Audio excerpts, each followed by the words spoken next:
el contenido de esta clase, como les dije, se va a centrar mucho en lo que es la inflación, ¿verdad? Y los precios, sobre todo. Vamos a hablar de sus causas, vamos a hablar de las consecuencias, vamos a hablar también de qué es y qué no es la inflación.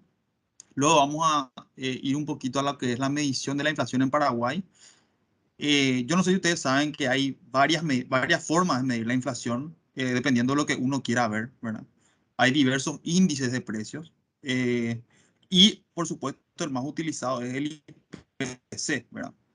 Ahora, hay que aclarar siempre que el IPC nos da un tipo de información muy particular que no es siempre aplicable a todo lo que nosotros creemos que son las subas de precios, ¿verdad? Entonces, eso es interesante descubrir y espero que en esta clase esos conceptos queden bien claros.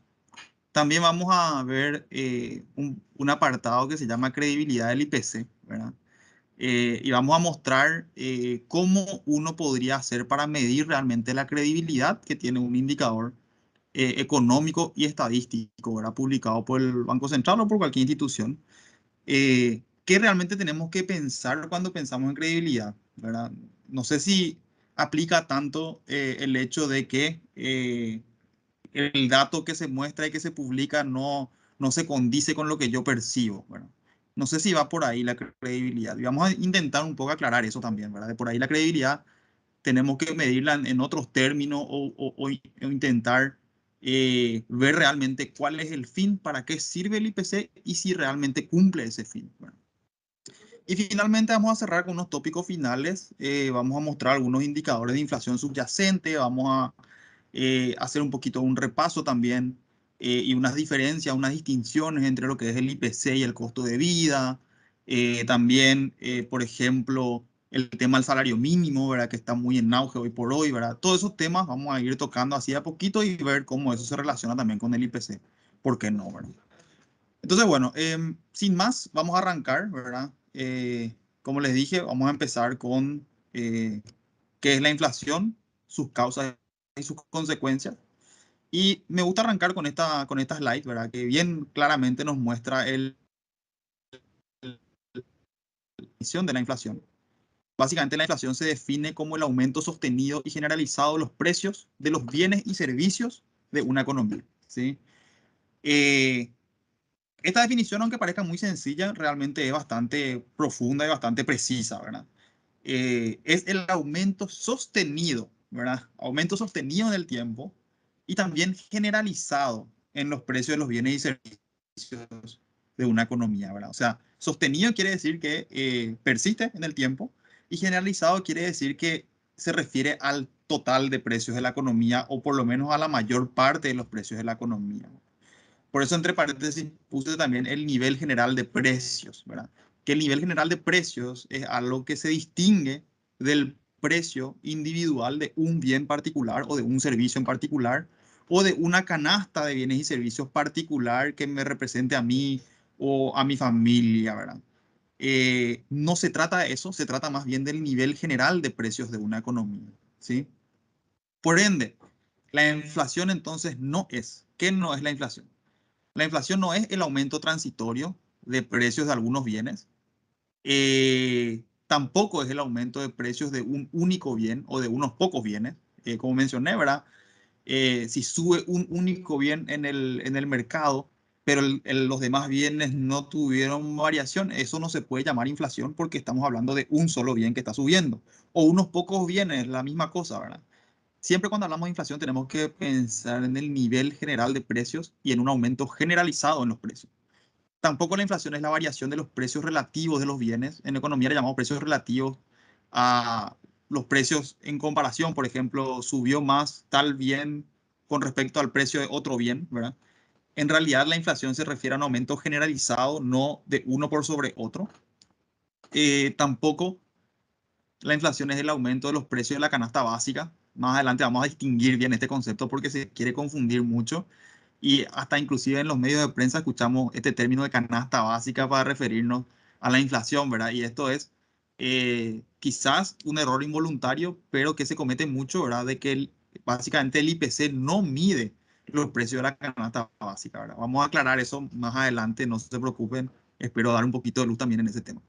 Y finalmente, el aumento de los precios de un supermercado en particular. Eso tampoco es.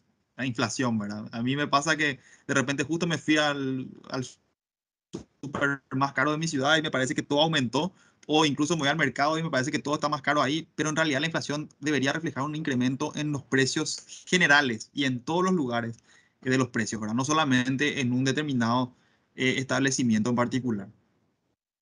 Y finalmente también mencionar que este nivel general de precios que se menciona en la definición puede ser medido, bueno, se mide mediante índices de precios, ¿sí? Y estos índices de precios hay muchísimos, ¿verdad? Y cada uno de ellos tiene una función particular que de por ahí puede ser distinta una de otra, ¿verdad? Porque obviamente nosotros, ¿cómo hacemos para medir todos los precios de la economía? Y bueno, tenemos que agregarlos de alguna manera en un determinado número, ¿verdad? Y ese número es el índice de precios. Y como mencioné, hay muchísimos índices de precios, ¿verdad? Tenemos el más utilizado y el que más nos vamos a enfocar hoy, que es el IPC, el índice de precios al consumidor. También tenemos el IPP, el índice de precios al productor. Vamos a después distinguir estos dos conceptos. También del deflactor del PIB, es otro índice, ¿verdad? Al que podemos hacer seguimiento para ver cómo variaron los precios. No obstante, tienen sus diferencias estos tres índices, ¿verdad? Que vamos a profundizar más adelante. Está el índice de salarios, por ejemplo, el ISS, que es otro indicador, ¿verdad? Pero que mide algo muy específico, que es el salario general, el salario medio, ¿verdad? Del país. También tenemos el ICCPRI, que es un índice de commodities compuesto del Paraguay, que también se calcula en el Banco Central, ¿verdad? Que mide los precios de los commodities, ¿verdad? O sea, es bien específico. Tenemos el IPC SAE, por ejemplo, el IPC sin alimentos ni energía.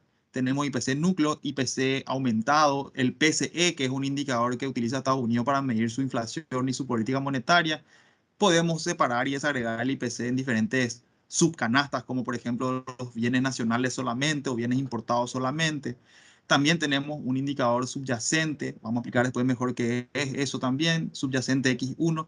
El IPC City, por ejemplo, que era un indicador que salió en Argentina, ¿verdad? Para medir los precios de la ciudad en particular, de la ciudad de Buenos Aires. Y ese tipo de indicadores, ¿verdad? En general hay muchísimos indicadores que pueden medir el nivel de precios de determinados bienes y servicios, ¿verdad? Pero por supuesto, el más utilizado para medir la inflación es el IPC y vamos a explicar por qué más adelante.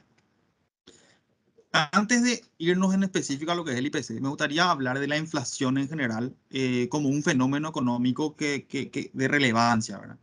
¿Y por qué? ¿Por qué me refiero a eso de esa manera? Porque una inflación elevada tiene sus consecuencias en la economía. En primer lugar, una inflación elevada distorsiona las señales de precios, afecta las decisiones de consumo y ahorro de los hogares, ¿verdad? Genera mucha incertidumbre en la economía y eso, por supuesto, influye en nuestra toma de decisión. No sabemos si ahorrar, si nuestro ahorro va a valer más o menos en el futuro, no sabemos cuándo consumir, qué cosas consumir. También afecta las decisiones de inversión, por supuesto. Hay mucha incertidumbre, los empresarios no saben si es que es buen momento o no para qué sé yo, ampliar su fábrica o contratar más mano de obra o actualizar sus maquinarias, etcétera, etcétera. Y finalmente, una inflación elevada empeora la distribución del ingreso porque, como vamos a ver también más adelante, afecta más a los pobres, ¿verdad? Entonces, eh, una inflación elevada, por supuesto, es un mal para la sociedad, ¿verdad? Puesto que generan todas estas consecuencias, esta serie de consecuencias negativas para la economía de un país, cualquiera, ¿verdad? Eh, la inflación elevada perjudica el crecimiento económico en el corto plazo.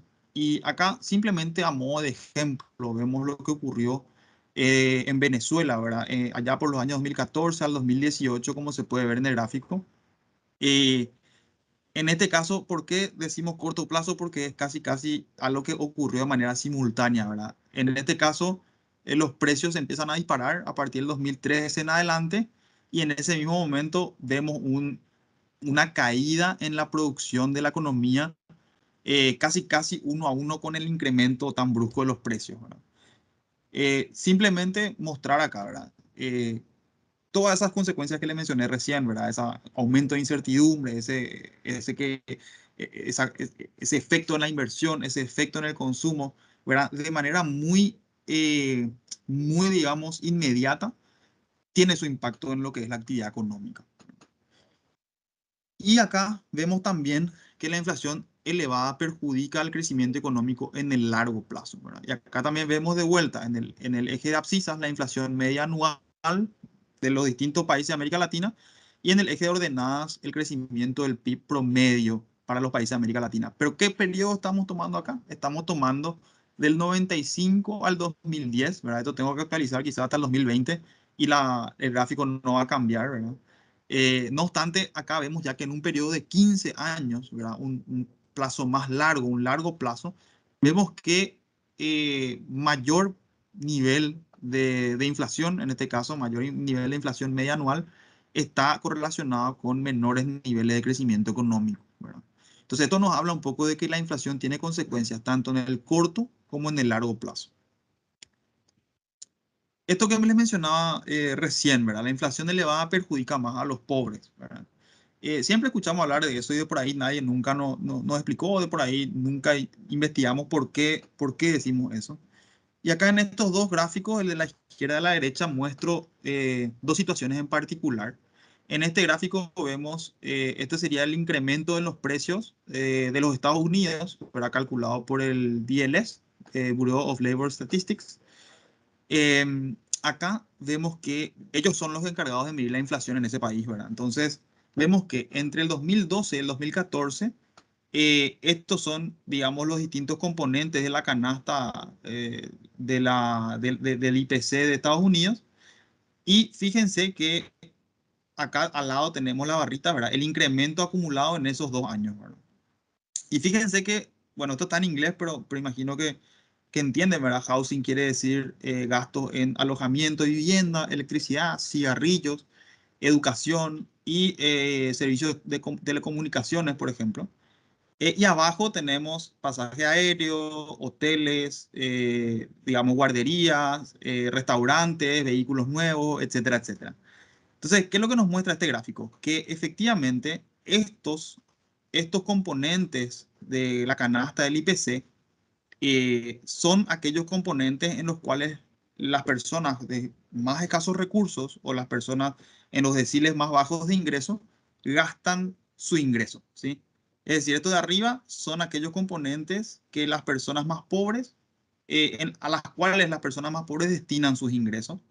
Y estos componentes de abajo son los componentes del IPC que las personas de escasos recursos no gastan o son aquellos componentes que son menos utilizados, menos consumidos por las personas de escasos recursos. ¿Y qué vemos acá? Que efectivamente aquellos componentes de la inflación en los cuales las personas más pobres gastan su ingreso son aquellos componentes con mayor variación, ¿verdad?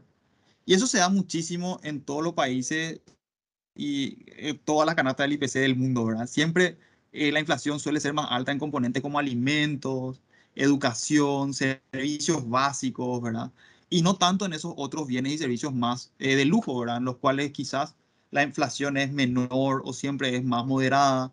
Eh, por lo tanto, eso nos habla un poco de que justamente las personas más pobres o de escasos recursos gastan mayor proporción de su ingreso en aquellos bienes y servicios con más inflación. Y acá a la derecha muestro otro gráfico, ¿verdad? Muy interesante. También es el IPC CPI en inglés, ¿verdad? De los Estados Unidos en la línea azul, que casi no se ve, está ahí abajito. La línea azul desde el año 75 hasta el 2017 aproximadamente. Vemos que la línea azul, bueno, fue aumentando, ¿verdad? A lo largo del tiempo. Ese es el nivel general de precio. Pero al mismo tiempo, en este mismo gráfico, vemos en el mismo periodo cómo fueron incrementándose los indicadores de distintos instrumentos de inversión, como por ejemplo el oro, el precio del oro de la línea roja, los bonos con grado de inversión, ¿verdad? La línea verde, el índice S&P, un indicador bursátil, y el índice REITs, ¿verdad? Todos estos son indicadores, son instrumentos, o sea, son los precios de distintos instrumentos de inversión en los cuales la mayoría de los casos, ¿verdad? O sea, la gente con excedentes de recursos puede invertir y por lo tanto cubrirse del incremento de los precios, ¿verdad? Cubrirse quiere decir que, bueno, yo tengo excedente, meto mi plata en cualquiera de estos instrumentos de inversión y finalmente voy a terminar cubriéndome de la inflación, ganando dinero por encima del aumento de los precios, ¿verdad? Entonces eso da la pauta un poco de que, bueno, en primer lugar, las personas más pobres gastan más de su ingreso en aquellos componentes que más inflación tienen, y por el otro lado, las personas más ricas tienen posibilidades de cubrirse de la inflación, a diferencia de los pobres, ¿verdad? Que de por ahí gastan una mayor proporción de su ingreso y casi no les queda excedente para poder invertir, ¿verdad? Entonces, bueno, la inflación elevada perjudica más a los pobres por esa razón, ¿verdad? Por esas dos razones que suele mencionarse mucho también en diversos análisis económicos.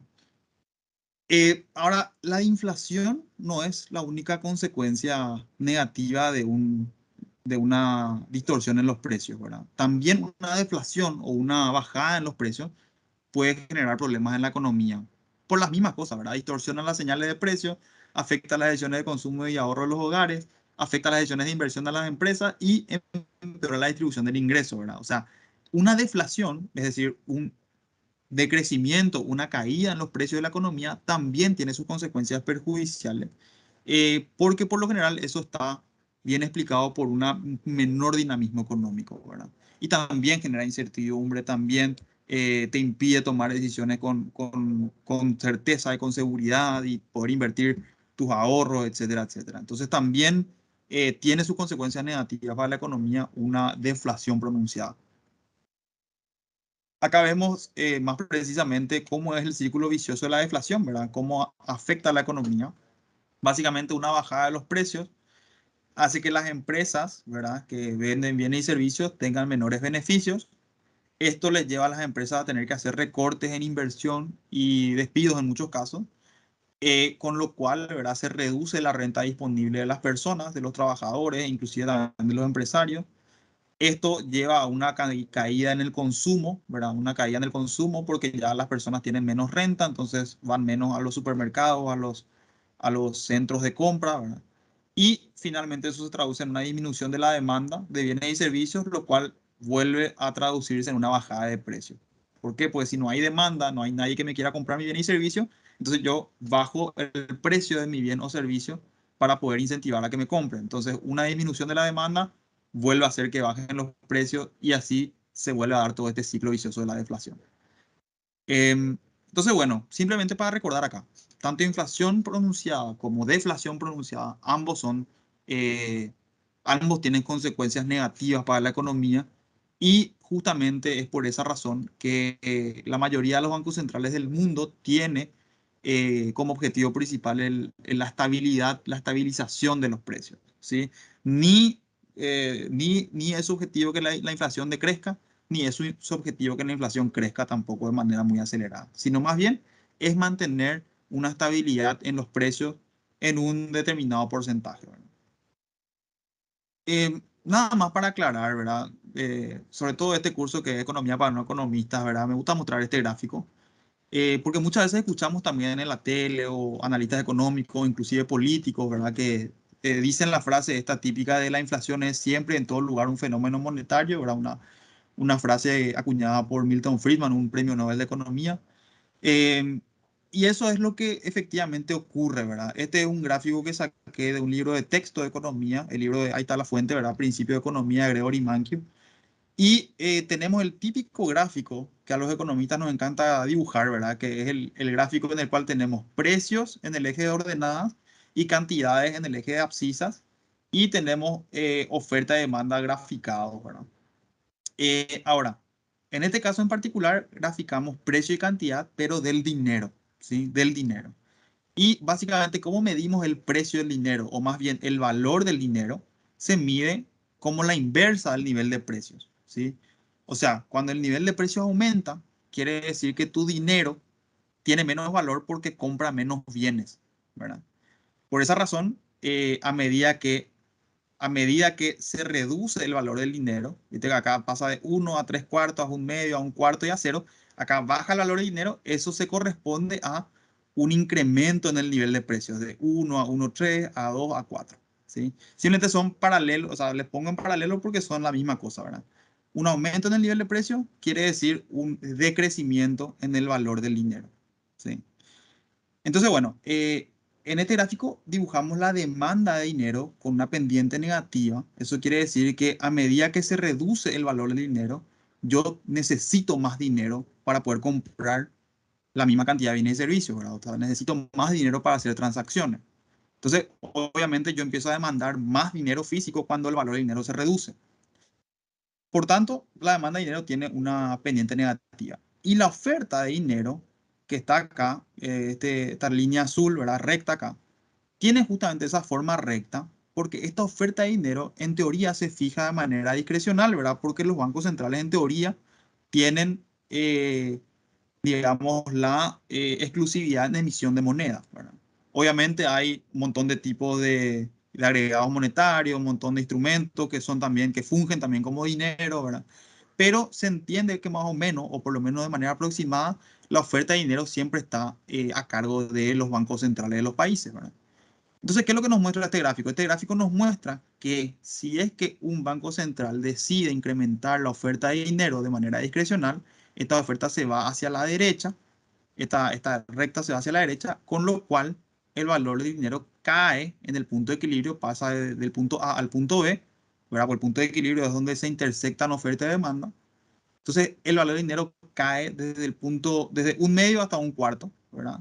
Y aumenta la cantidad de dinero en la economía desde D1 hasta D2, ¿verdad? Eh, Esto es simplemente un gráfico, ¿verdad? Teórico que nos explica de dónde sale esa frase de que la inflación es un fenómeno monetario, ¿verdad? ¿Por qué? Porque se incrementa la oferta de dinero en la economía, se incrementa la cantidad de dinero en la economía y por tanto eso hace bajar el valor del dinero o lo que es igual, aumentar el nivel de precio de la economía, ¿verdad? Y generar inflación. Entonces, este es un gráfico típico, ¿verdad? De la teoría económica que nos muestra cuál es la causa principal de la inflación, ¿verdad? La causa principal es efectivamente un fenómeno monetario, ¿verdad? ¿Por qué? Porque tiene que ver con un incremento en la cantidad de dinero disponible en la economía. Y le puse esos tres puntitos, ¿verdad? Porque también está la otra parte de la historia que estamos viviendo hoy muy de cerca, que se llaman los choques de oferta, ¿verdad? O sea, si bien es cierto que la inflación es un fenómeno monetario, también es cierto que existen los llamados choques de oferta, ¿verdad? ¿Y a qué me refiero con choques de oferta? Básicamente los choques de oferta son aquellos incrementos en los insumos o en uno o un par o una serie de insumos sumamente importantes para la economía que tiene su efecto derrame en la mayoría de los demás precios de la economía. Y no es ningún secreto de lo que ahora estamos viviendo, ¿verdad? Ahora estamos viviendo un conflicto geopolítico importante, una guerra entre Rusia y Ucrania que arrancó en febrero de este año y que está continuando hasta hoy y que tuvo su impacto casi casi inmediato en los precios de los servicios, bienes y servicios de energía, principalmente el petróleo y el gas, ¿verdad? Vemos acá una fila de personas que en Bolivia, ¿verdad? Para comprar, para cargar sus garrafas de gas, por ejemplo. Claro, porque al existir este conflicto bélico, lo que termina ocurriendo es que es mucho más, se hace mucho más difícil la comercialización de estos bienes y servicios de energía. Por lo tanto, termina generando escasez en aquellos países que no son productores de estos bienes y servicios por ellos mismos, ¿verdad? Y tenemos ese mismo caso ocurriendo acá en Paraguay, ¿verdad? Paraguay, por supuesto, no tiene pozos de petróleo. Nosotros no somos productores de petróleo, somos importadores absolutos de lo que serían los combustibles. Y efectivamente, al existir este conflicto bélico, hace que sea mucho más difícil la comercialización, hace que suban, que aumenten los precios por la escasez que se genera debido a este conflicto, ¿verdad? Entonces, ¿qué ocurre? Yo dije al comienzo que la inflación no es el incremento de un solo bien en particular, ¿verdad? No es porque sube el tomate que hay mucha inflación, ¿verdad? Pero con el tema de los combustibles y los precios relacionados con la energía, los bienes y servicios de energía en particular, eh, la situación es un poco más compleja porque esos precios tienen su efecto en los demás bienes y servicios de la economía, ¿verdad? Todos sabemos los combustibles son sumamente relevantes para el transporte de bienes, de bienes, por ejemplo, ¿verdad? Para las importaciones, para las exportaciones, para la movilidad, ¿verdad? De personas. Eso tiene su impacto en los costos, ¿verdad? Qué sé yo, traer los bienes desde sus centros de producción hasta sus centros de comercialización en la ciudad o en las ciudades en general. Esto hace que se incremente el precio final porque hubo un incremento en los costos, ¿verdad? Lo mismo está ocurriendo con los commodities de alimentos, ¿verdad? El trigo, la soja, commodities agrícolas, ¿verdad? Que están subiendo también por cuestiones relacionadas también con esta situación global, ¿verdad? Y eso hace que esos incrementos en los precios internacionales, ¿verdad? Se traduzcan en mayores costos para la producción local o la importación local. Y eso termina impactando en los precios finales de consumo, ¿verdad? Entonces, si bien es cierto que los combustibles solamente se incrementen, no representa necesariamente una inflación, el hecho que lo que termina ocurriendo con el combustible en particular, con el gas y esos otros bienes relacionados a la energía, es que eso termina impactando en los demás precios de los bienes y servicios de la economía porque son parte fundamental en la estructura de costos de producción de los otros bienes. Entonces, bueno, eso es lo que estamos viendo hoy, ¿verdad? Hoy estamos viendo eso en particular, acá mismo en Paraguay, ¿verdad? Los combustibles se dispararon ya desde mitades del año pasado aproximadamente, y eso tiene su efecto derrame o famosos llamados efecto de segunda vuelta en lo que es la inflación y los precios de los demás bienes y servicios de la economía, ¿verdad? Entonces, bueno, en esos casos, eh, la inflación se está generando a través de un choque de oferta que también quizás tenga su razón en cuanto a lo que fenómeno monetario se refiere, pero hay un componente ahí exógeno, internacional, externo, fuera del control de los bancos centrales, desde donde se está originando este fenómeno que estamos viendo hoy en los precios, ¿no? Entonces, bueno, eso básicamente es la inflación, un poquito de sus causas, sus consecuencias. Y ahora vamos a pasar a la parte central de esta presentación que se refiere a la medición de la inflación en Paraguay. Y habíamos dicho que íbamos a distinguir estos tres conceptos bastante relacionados, pero que son diferentes, ¿verdad? El primero, el deflactor del PIB, el segundo, el IPC y el tercero, el IPP.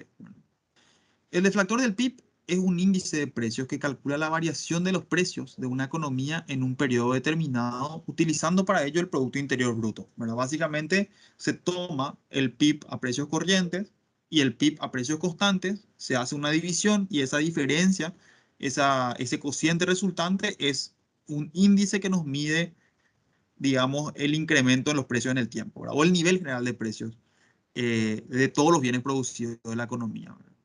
El IPC, por su parte, es un índice cuya finalidad es medir a través del tiempo la variación de los precios de la canasta de bienes y servicios representativa del consumo de los hogares, ¿verdad? Y acá muy importante esa palabra consumo, ¿verdad? Porque eso quiere decir que no todos los bienes y servicios entran dentro del IPC, solamente entran los bienes y servicios de consumo, ¿sí?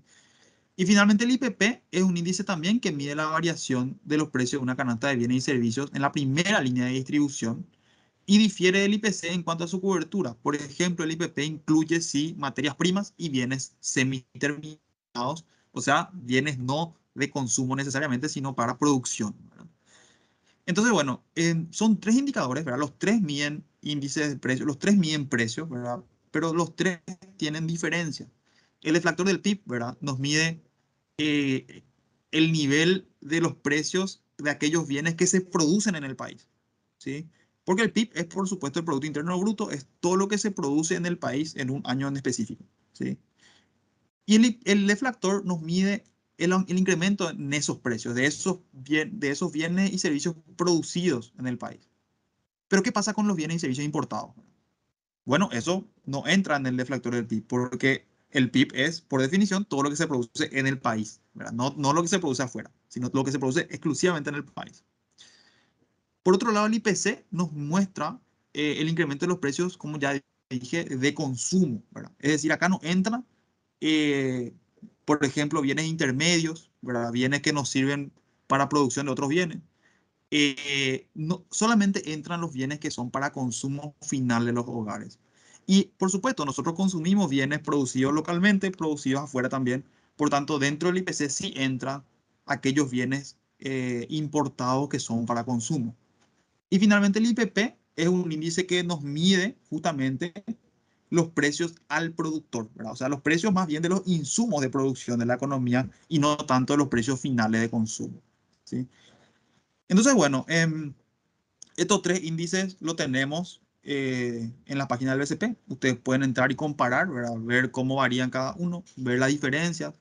También estos indicadores se publican, sobre todo el IPC y el IPP, se publican con informes detallados que explican, digamos, cuáles fueron las razones del incremento o decremento del índice en un periodo determinado, lo que sea. Y ustedes también pueden pedir información a través del correo, creo que es mesa de entrada, ¿verdad? Respecto a cualquiera de estos indicadores. Ahora, ¿por qué nos vamos a centrar ahora en el IPC? ¿Verdad? El IPC es el indicador, el componente quizás central para medir la inflación de cualquier país, ¿verdad? ¿Y por qué? ¿Verdad? Bueno, realmente eh, no sé si habría una razón en específico, pero en general es porque el IPC nos mide, eh, como está escrito ahí, ¿verdad? El nivel de precios de los bienes y servicios de consumo, y en teoría es lo que la gente más percibe, ¿verdad? Es decir, lo que finalmente la gente o la población en general compra para consumir, finalmente reflejando una especie de calidad en las adquisiciones, o mejor dicho, nivel de precio de las adquisiciones, los gastos de bolsillo de las personas.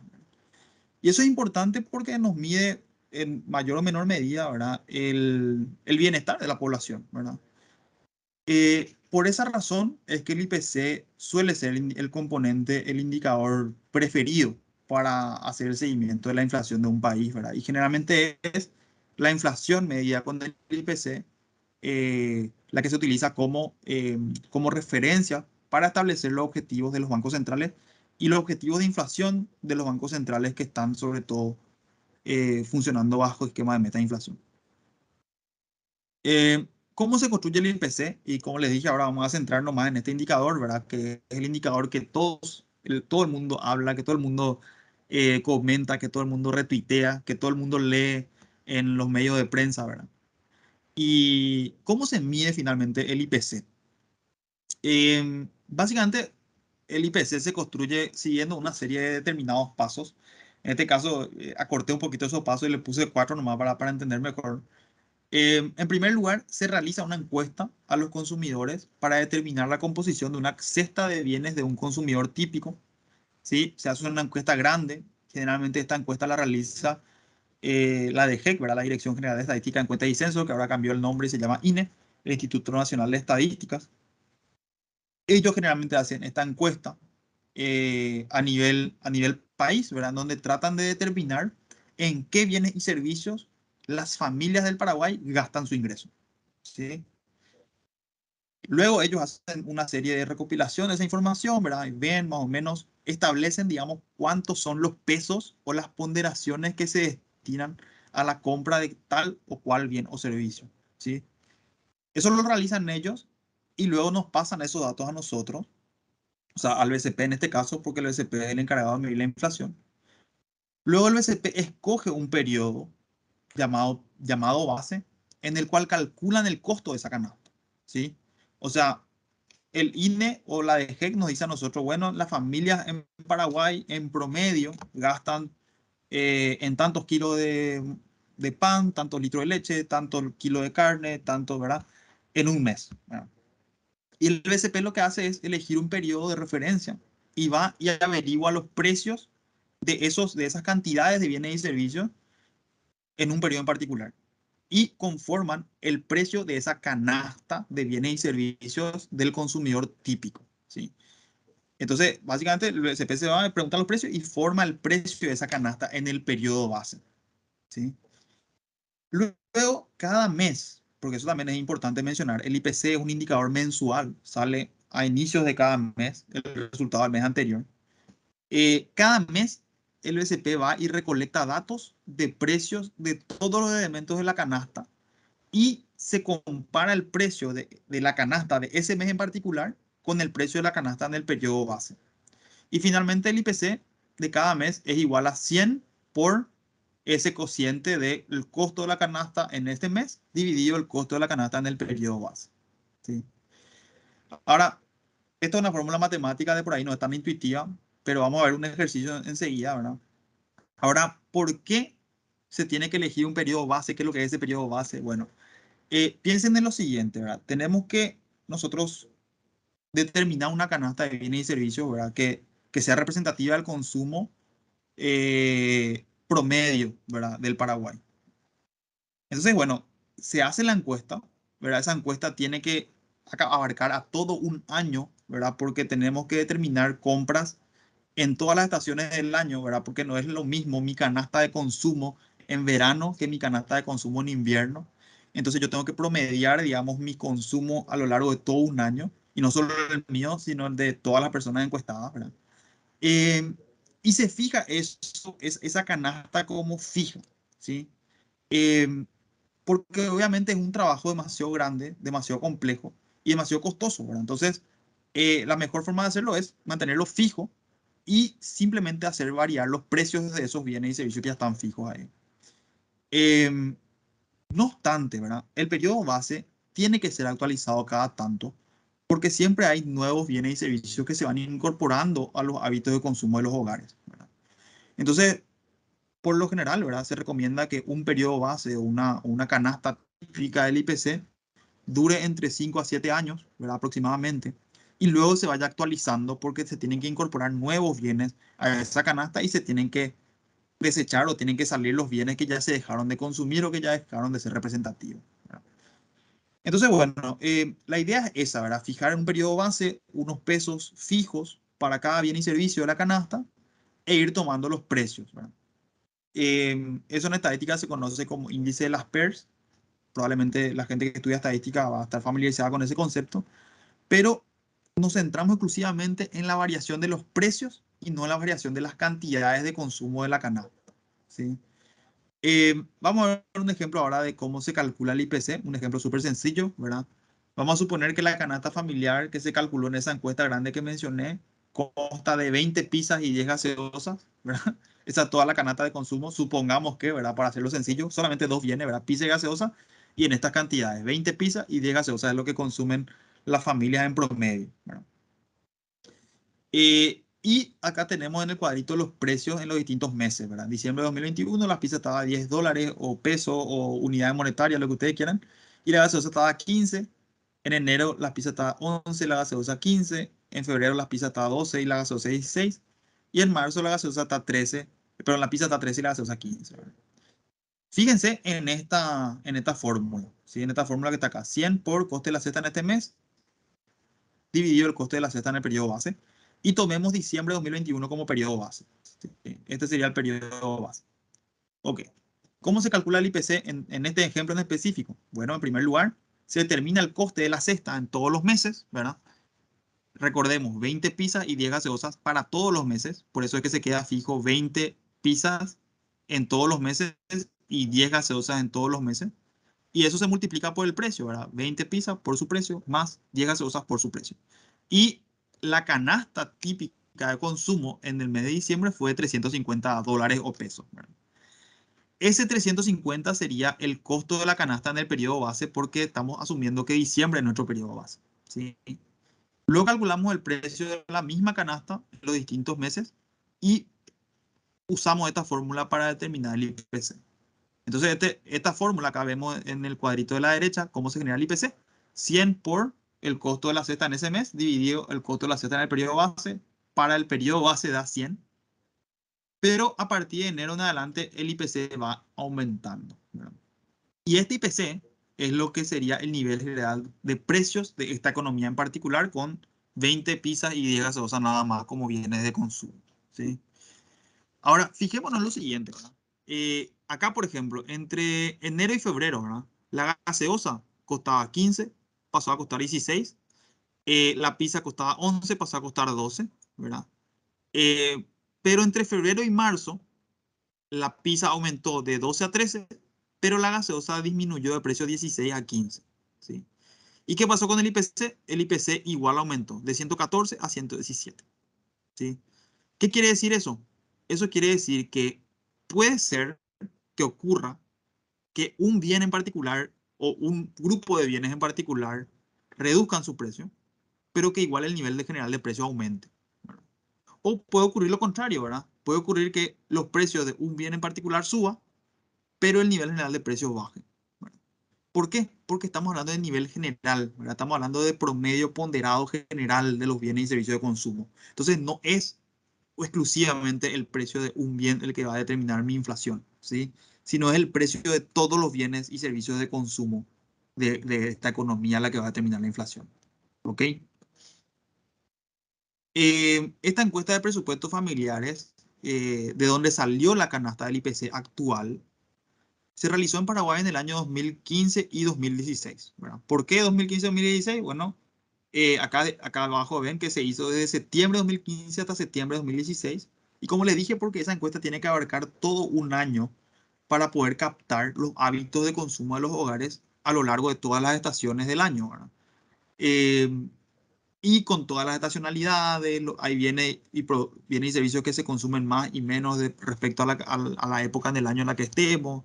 Por ejemplo, ¿verdad? Semana Santa, ¿verdad? Todo el mundo comimos chipa, ¿verdad? En estos meses, es generalmente los meses donde más se consume huevo, harina, por todas estas festividades religiosas, ¿verdad? Pero no es lo mismo eso en verano, por ejemplo, que quizás se consume más bebida, más helado, etcétera, etcétera. Entonces, básicamente, esta encuesta de presupuestos familiares en Paraguay se hizo entre los años 2015 y 2016 y el 2017 fue elegido como, más adelante voy a mostrar eso, como periodo de referencia para la medición de los precios de esta canasta que salió de esta encuesta, ¿sí? El tamaño de la muestra, estos son simplemente datos estadísticos que pueden ser relevantes de mencionar, ¿verdad? El tamaño de la muestra total consistió en 2.040 viviendas. Se consideró como variable de diseño el gasto promedio mensual del hogar, tipo de muestreo probabilístico, clase de muestreo bietápico, ¿verdad? Unidades primarias de muestreo y secundarias de muestreo. La cobertura geográfica fue área metropolitana de Asunción y Gran Asunción, ¿verdad? Eso también es importante mencionar, ¿verdad? Generalmente el IPC de los países eh, se centran más en medir los precios para canastas de consumo de las áreas urbanas de los países, ¿verdad? ¿Por qué las áreas urbanas? Porque en las áreas urbanas se encuentran los centros principales de consumo de los países, ¿sí? Las áreas rurales también existen centros de consumo, pero no son tan importantes en volumen como los centros de consumo de las áreas urbanas. Entonces se asume que como estamos midiendo precio de consumo, entonces a nosotros nos interesa, eh, digamos, medir la variación en los centros principales de consumo de los países y por lo general los IPCs de los países se centran más en las áreas urbanas, ¿verdad? Igual hay países que también calculan IPC para las áreas rurales y luego, bueno, lo ponderan y lo unifican, ¿verdad? Pero tenemos que siempre, al hacer este tipo de trabajos, tener presente que estos trabajos tienen que ser costo efectivos, ¿verdad? ¿Qué tan eficiente es que nosotros como país, digo, gastemos un montón de dinero en hacer una encuesta, ¿verdad? A las áreas más recónditas de las zonas rurales del país, si es que al final las variaciones de precios no van a ser tan diferentes entre una zona y otra, ¿sí? Esta es una decisión que se tomó, de hecho, no recuerdo bien, pero en la década de los 2000, ¿verdad? En donde anteriormente los precios se medían también en las zonas rurales del país y en las zonas del interior del país. Pero ¿qué pasó? Se hizo un estudio acá en el Banco Central, ¿verdad? En donde se vio que las variaciones de precios de las zonas urbanas y las zonas rurales eran casi iguales, ¿verdad? Había una correlación de más del 0,98 0,98, ¿verdad? Una correlación bastante alta entre la variación de precios de las zonas urbanas y la variación de precios de las zonas rurales. Eh, y finalmente, nosotros, o sea, el BCP se dio cuenta de que llegar hasta esas zonas rurales era tremendamente costoso y de manera a hacer un trabajo más eficiente es que ahora se mide solamente los precios de las áreas urbanas. Ahora, me refiero bien a que la variación de precios en ambas zonas son bastante similares, ¿sí? Esto no quiere decir nivel, ¿verdad? Eso muchas veces porque de por ahí confunde, ¿verdad? Qué sé yo, acá yo compro un determinado bien o servicio y me voy al interior y allá es más barato, ¿verdad? Eso, claro, categórico, es más barato. Pero acá estamos hablando de la variación de precio, ¿sí? O sea, si el precio de un bien acá aumenta 10%, en las zonas rurales también aumenta más o menos en torno a ese porcentaje. Eso es lo que encontró este trabajo de investigación que se realizó en el OSP y que finalmente justificó que eh, la cobertura se realice más enfocada en lo que es área urbana, Asunción y Gran Asunción, ¿sí?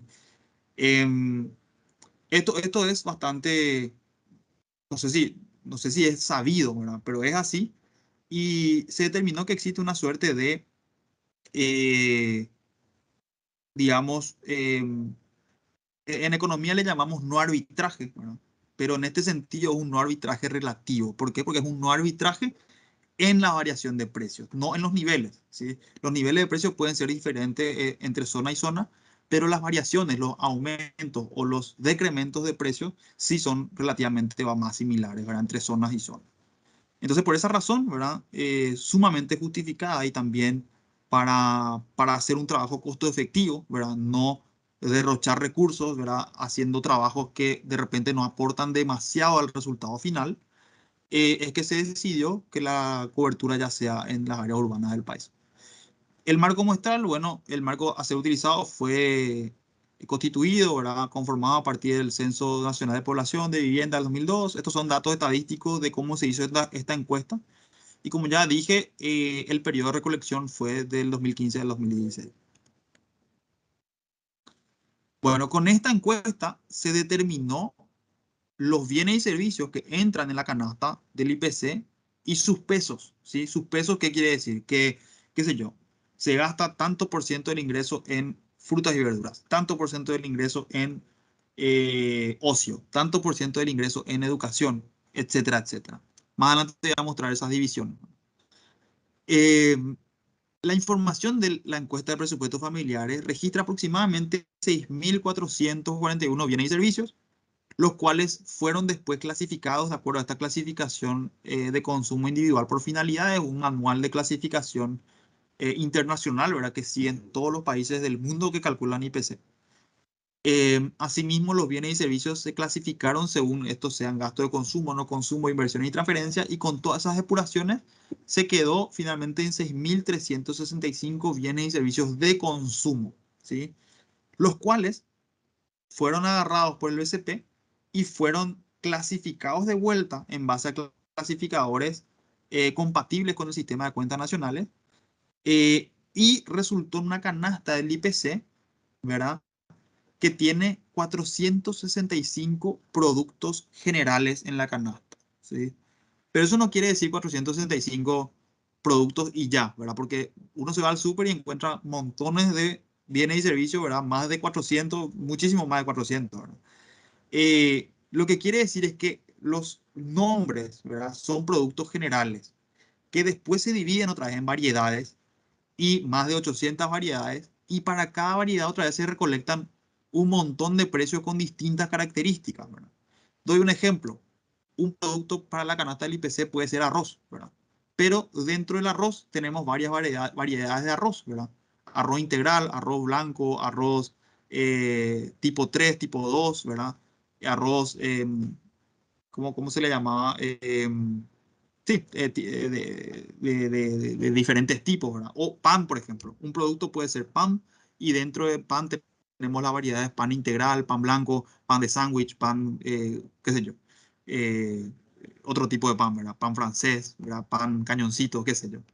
Em, pero dentro de esas variedades, otra vez, en el IPC, se recolectan los precios de aquellos productos que son más consumidos por los distintos establecimientos donde se hacen las encuestas, ¿sí? O sea, nos vamos a los informantes del IPC y le preguntamos qué se consume más acá, qué es lo que se compra más acá, qué tipo de pan se compra más. Y ellos nos dicen, bueno, mira, acá vendemos más pan Felipe, y más pan integral y pan de sándwich. Y bueno, entonces se toman esos precios y eso entra dentro de pan, ¿verdad? Entonces a lo que voy es que nosotros tenemos 465 productos en la canasta actual del IPC, ¿verdad? Pero eso no quiere decir que se recolectan 465 precios, no más, ¿verdad? De hecho, más adelante vamos a ver, se recolectan más de 14.000 precios cada mes, ¿sí? Bueno, acá simplemente les muestro cómo está compuesta la canasta del IPC, ¿verdad? El IPC, de vuelta, tiene un clasificador que se utiliza de manera internacional, ¿verdad? Todos los países utilizan el mismo clasificador y este clasificador se divide en 4 niveles, ¿sí?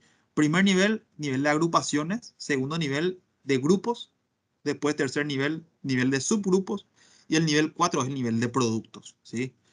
Este es el primer nivel nada más, porque con este primer nivel de desagregación ya tenemos 12 componentes principales de la canasta del IPC con sus respectivos pesos en porcentaje, ¿sí? ¿Qué quiere decir esos pesos en porcentaje? Quiere decir el peso que tiene la canasta del IPC, ¿sí? O la proporción del ingreso que se gasta en determinados. determinados, determinadas agrupaciones, digo bien, ¿verdad? Y bueno, y fijémonos en lo siguiente, esta es la torta de la canasta del IPC, digamos, y estos son los pesos, ¿verdad? Tenemos las 12 principales agrupaciones del IPC: alimentos, transporte, alojamiento, muebles y alojamiento, no, perdón, muebles y electrodomésticos, servicios varios, recreación, restaurantes, vestimenta, educación, salud, comunicaciones, bebidas alcohólicas, ¿verdad? Y sus distintos precios, ¿verdad? Entonces, fijémonos que alimentos, por ejemplo, tiene un peso de 26,9%, ¿verdad? Eso quiere decir que en promedio, ¿verdad? Los hogares en promedio destinan 26,9% de su ingreso en alimentos, ¿verdad? Luego tenemos transporte: 14,8% de su ingreso es destinado al transporte, ¿verdad? Todo lo que tiene que ver con vehículo, pasaje, combustible, etcétera, etcétera. Alojamiento: un 10,3% del ingreso va destinado a alojamiento, ¿verdad? Lo que es alquiler, vivienda, qué sé yo, higiene del hogar, etcétera, etcétera. Mueblería, ¿verdad? Y artículos de uso en el hogar, ¿verdad? 8%. Servicios varios: 7,6%. Recreación: 6,7%. Restaurantes: 6%. Así sucesivamente. Y finalmente bebidas alcohólicas: 1,3%. Ahora, yo ya no veo sus caras, ¿verdad? Pero ya percibo, lo hay una cara, unas caras de escepticismo ahí, ¿verdad? Que como tan poco supuestamente se gasta en bebida alcohólica, ¿verdad? Bueno, en realidad vamos a recordar lo que es el IPC, ¿sí? El IPC es una canasta promedio de consumo de los paraguayos o de los habitantes de nuestro país, ¿sí? Entonces, ¿qué quiere decir eso? Que esta canasta del IPC no pretende ser un reflejo de mi canasta particular, ¿sí? No va a ser nunca igual a mi canasta y no va a tener la misma distribución que mi canasta nunca jamás, porque pretende ser la composición de una canasta promedio, ¿verdad? Y eso también es muy importante mencionar, porque cuando hablamos de promedio, incluimos necesariamente a familias, personas, habitantes de nuestro país de los distintos estratos sociales, ¿sí? Es por eso también que más adelante vamos a profundizar también en eso, ¿verdad? Que el IPC se distingue de la canasta básica, ¿verdad? Porque, yo no sé si sabían ustedes, pero les comento que dentro del IPC se encuentran también bienes y servicios de lujo, ¿verdad? ¿Por qué no? Porque los bienes y servicios de lujo son consumidos por un segmento de la población quizás minoritario, ¿verdad? De personas con mayores recursos, pero como el IPC es un promedio, necesariamente tienen que entrar esas personas de más altos recursos, también como las personas de escasos recursos, las personas de clase media, las personas de los distintos estratos sociales, ¿verdad? Y sus hábitos de consumo es lo que se viene a ponderar en el IPC y se generan estos porcentajes, ¿sí? O sea, esta canasta no es una canasta mía, ni una canasta de mi vecino, ni la canasta de mi ciudad siquiera, ¿sí? Es la canasta a nivel país, ¿verdad? De los consumidores a nivel país, de los bienes y servicios que se utilizan para el consumo, ¿sí? Y entran todo tipo de bienes y servicios, como pueden ver, entra recreación, por ejemplo. Entrada al cine está ahí. Entra transporte, por ejemplo, tickets de avión está ahí y necesariamente tiene que estar, ¿verdad? Aunque quizás nosotros no viajemos en avión o viajamos muy pocas veces al año, tiene que entrar porque, como dije, tiene que haber también los bienes, porque es una canasta promedio, tiene que haber los bienes y servicios consumidos por gente de distinto trato social, ¿verdad? Obviamente, el peso que se le da a esos bienes es, digamos, proporcional a la cantidad de personas o de gasto en consumo que se realiza en esos bienes, ¿verdad? Pero es innegable que todo eso tiene que entrar dentro del IPC. Entonces, bueno, de vuelta, ¿verdad? Vemos que alimentación es casi el 30%, ¿verdad? Y eso también refleja un poco, eh, ¿verdad? Que existen muchas familias que destinan bastante porcentaje de su ingreso a alimentación. eh, y de repente hasta diría casi exclusivamente, ¿verdad? Y eso también tiene mucho que ver. Había un cuadro que nos incluía acá que muestra las distintas canastas del IPC de Paraguay en los distintos años y se ve que la proporción de gastos en alimentos se fue reduciendo.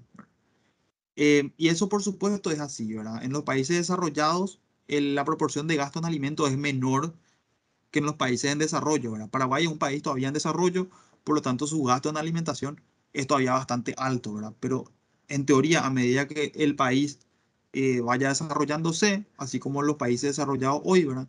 la proporción de gasto en alimentos es menor y empieza a aumentar proporción de gasto, por ejemplo, en alojamiento, en recreación, en educación, en otros tipos de servicios, no tanto de primera necesidad como son los alimentos, ¿verdad?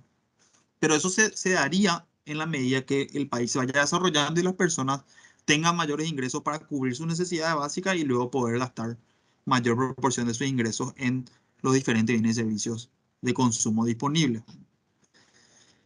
Acá justamente es donde me quería detener, ¿verdad? Algunas precisiones que ya dije en términos generales, ¿verdad? Básicamente la canasta del IPC no es igual a la canasta básica. Y la canasta básica no igual tampoco a una canasta mía en particular, ¿sí? Em, de repente nosotros escuchamos mucho en las noticias, la canasta básica aumentó tanto por ciento, la canasta básica tal cosa. Pero tenemos que distinguir nosotros, ¿verdad? Que estamos estudiando ahora un curso de economía para no economistas. Tenemos que distinguir qué es lo que es la canasta básica, ¿sí? La canasta básica, si googleamos nada más lo que es canasta básica, pues yo no le estoy diciendo ningún secreto ni nada inventado por nosotros. Busquen en Google, en Wikipedia, en el diccionario, en cualquier fuente de información certera que ustedes crean. ¿Qué es la canasta básica? Y le va a salir que la canasta básica está relacionada con una canasta de bienes y servicios de primera necesidad considerados como de subsistencia, ¿sí? Una canasta básica es la canasta mínima que vos requerís o que una familia tipo requiere para subsistir en un mes particular, ¿sí? Generalmente, dentro de la canasta básica están los bienes exclusivamente de primera necesidad, ¿verdad? Eh, y muchas veces se quiere confundir que el IPC es la canasta básica, pero como ya mencioné, el IPC no es la canasta básica porque dentro del IPC entran otros tipos de bienes y servicios, inclusive los bienes y servicios de lujo, ¿sí? Entonces entran más bienes y servicios que lo que sería en la canasta básica. ¿La canasta básica para qué se usa? La canasta básica en realidad se usa para determinar el umbral sobre el cual se encuentran las personas fuera de la pobreza, ¿verdad? O bajo el cual se encuentran las personas en situación de pobreza, ¿sí? Entonces la canasta básica es eso, ¿verdad? Bienes y servicios de primera necesidad para la subsistencia y el costo de la canasta básica se usa para determinar el porcentaje de población que vive por encima o por debajo del nivel de pobreza, ¿sí? Entonces, canasta básica es un indicador, un concepto relacionado más a la pobreza que al nivel de precios, ¿sí? Eh, entonces, de vuelta, ¿verdad? Hay que ser preciso al hablar, ¿sí? El IPC no es lo mismo que la canasta básica. El IPC mide los precios, sí, de bienes y servicios de primera necesidad, pero además de eso, incluye montones de bienes y servicios que no son de primera necesidad, ¿verdad? Celulares, viajes, ¿verdad? Entrada a partido de fútbol, entrada al cine, todo eso entra dentro del IPC, ¿verdad? Y puedo extenderme más, ¿verdad? Hay muchísimos ejemplos, televisores, sofás, camas, sillas, todo lo que ustedes se puedan imaginar, servicios como, qué sé yo, peluquería, manicura, pedicuro, todo eso está dentro del IPC. Pero por supuesto, eso no son bienes y servicios de primera necesidad, ¿verdad? Entonces hay una distinción importante ahí. Y finalmente, como dije, el IPC no es mi canasta, no es la canasta de mi vecino, no es la canasta de mi familia, ni de mi ciudad, ni de mi barrio, ¿sí? Es una canasta promedio general. Por eso es que no tenemos que escandalizarnos si es que los pesos que vimos recién no se corresponde a lo que nosotros gastamos generalmente en el mes o a lo que nuestra familia gasta generalmente en el mes, ¿verdad? Porque no se va a corresponder, no pretende corresponderse, es más bien un promedio que una canasta particular de una persona o grupo de personas, ¿sí? Em, ya sabemos lo que es el IPC, que es un índice que nos mide el nivel general de precios, ¿sí? Y la inflación es la variación de este índice, la variación porcentual de este índice, ¿sí? Ahora, podemos medir la variación en diferentes maneras, ¿verdad? Podemos medir la variación, qué sé yo, de los últimos 5 meses, de los últimos 6 meses, del último año, de los últimos 20 años, ¿verdad? Pero por lo general se utilizan tres tasas eh, digamos, para difundir cuánto fue la inflación y para hacer el seguimiento del incremento de los precios, ¿verdad? La primera es la tasa mensual, ¿sí? En donde se toma directamente el IPC de este mes y se lo compara al IPC del mes anterior. Y esa variación porcentual entre el IPC de este mes y el del mes anterior es un porcentaje de aumento de inflación mensual, o sea, en el mes, cuánto aumentaron los precios, ¿sí? Y de vuelta, ¿verdad? De vuelta a recordar que cuando decimos aumentaron los precios, estamos hablando del nivel general de precios, no de un bien o servicio particular. O sea, que yo me vaya al BI y vea que la carne aumentó, no sé, 10% de mi corte que yo suelo comprar, eso no es inflación en sí mismo, ¿sí? Inflación hablamos del nivel general de precios, no del precio de un producto particular con un determinado peso, característica particular que yo compro, ¿sí? Eso es muy importante distinguir, ¿verdad? Porque se confunde mucho, ¿sí? Se tiende a confundir. Em, También otra forma de calcular la inflación o de por lo menos hacerle el seguimiento es a través de la inflación interanual, que es la inflación a 12 meses. O sea, se toma el IPC de este mes en particular y se lo compara al IPC de 12 meses atrás. ¿Por qué? Porque de esa manera yo puedo ver la variación de los precios en el último año, ¿sí? En todo un año, ¿ok? Y como sabrán, ¿verdad? El BCP tiene una meta de inflación interanual del 4%, ¿verdad? Que tampoco se refiere a que siempre la interanual tiene que ser 4%, sino que tiene que estar en torno a ese porcentaje, ¿verdad? Porque es un indicador más, digamos, general, más de largo plazo, que un mes solamente, ¿verdad? Y nos muestra cuál fue la dinámica de los precios a lo largo de todo un año, ¿sí?